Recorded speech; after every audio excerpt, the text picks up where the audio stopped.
Hello, hello. Welcome back to the Bravo Docket. If you're an avid reality TV viewer like I am, I know you guys all are because you listen to this podcast, and an avid consumer of celebrity news, you likely have seen that surrogacy has been a trending topic over the weekend.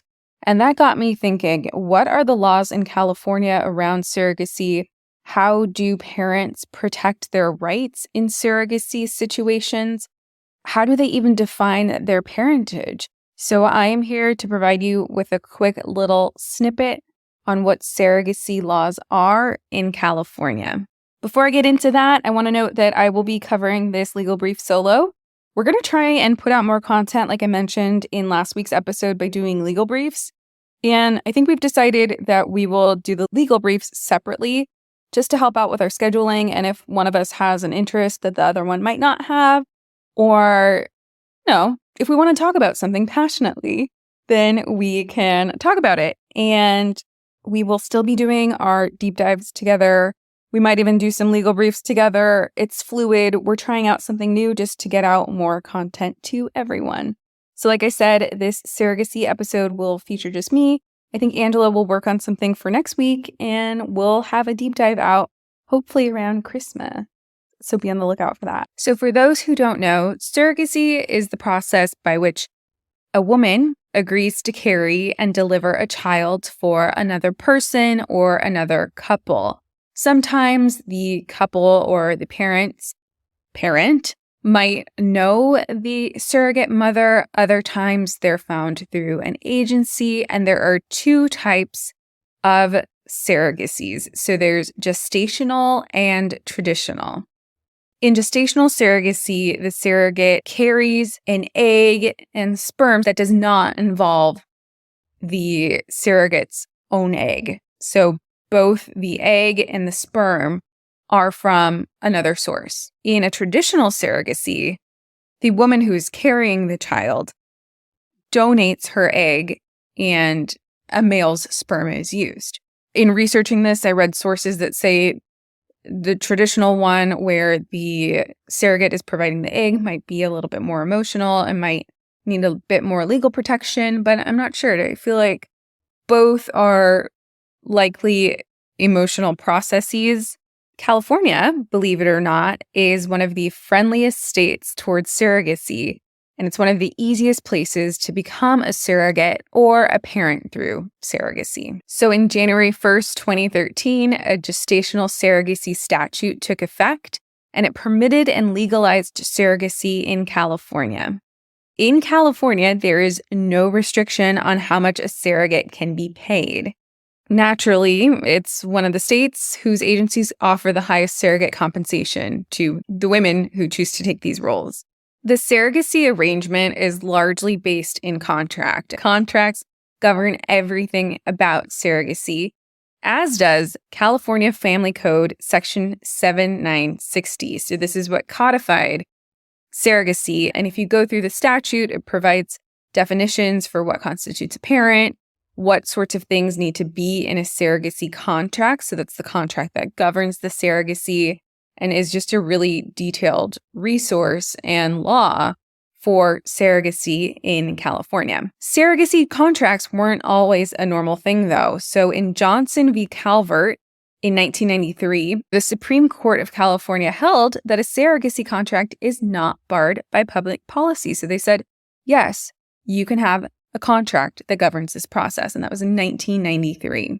Because it is so based in contract and really is a legal relationship, it is so important to consult an attorney before entering into a surrogacy relationship. I've seen on Reddit before, probably not in the state of California, but I've seen in Reddit where someone, I wish I could remember what subreddit was, but it was someone was like, oh, my sister will just carry the baby and it'll be fine. And then the sister decided to keep it. You don't want to get in that situation. I mean, California law likely won't let you get into that situation, but you just want to consult a lawyer because there are a lot of intricacies involved. California, the statute that I read earlier, actually states what needs to be included in those surrogacy contracts. And I keep saying surrogacy wrong. I know it. It's just one of those words where the more I say it, the less I get it correct. It's starting to not look like a word anymore. So what an attorney will do in the process is draft and negotiate the contract for you and your surrogate. The attorney will also bring a court action to confirm that you are the child's parents and that the surrogate is not a parent. And we'll talk about that second thing more later. You can also get an attorney to help you if they know about reproduction law. They can help you make sure you and your surrogate are a good match, figure out insurance issues, and really just be there to troubleshoot issues as they arise, because they likely will arise. So important to have an attorney in this process. The only thing to note is that the surrogate and the parents cannot use the same attorney. There is a huge, obvious conflict of interest by having the parents and the surrogate have the same attorney. They have different interests involved.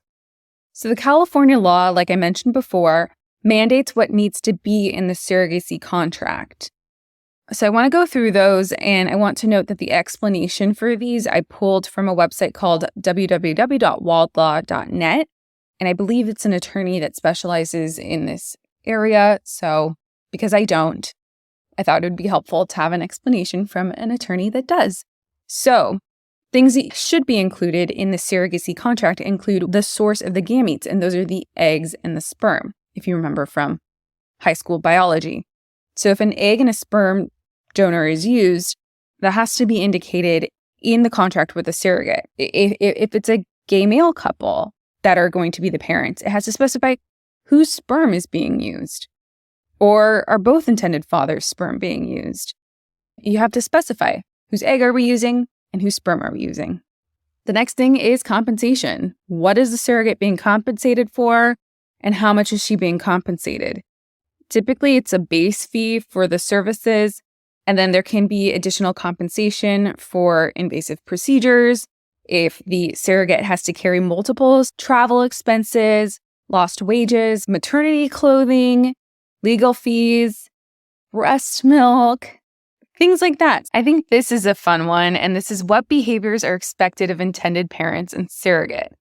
So it should set out behavioral expectations for intended parents and the surrogate, things like complying with medical directives, complying with dietary and travel restrictions during pregnancy. So like if you want your surrogate to eat only vegan or eat only Taco Bell or Krispy Kreme, like my mom did with me and my brother respectively, and we came out great. So maybe you should have your surrogate feed the baby Taco Bell and Krispy Kreme only. Things like communication. Do you want to be in contact with the surrogate 24/7? Do you want to restrict contact? Who goes to the doctor's appointments?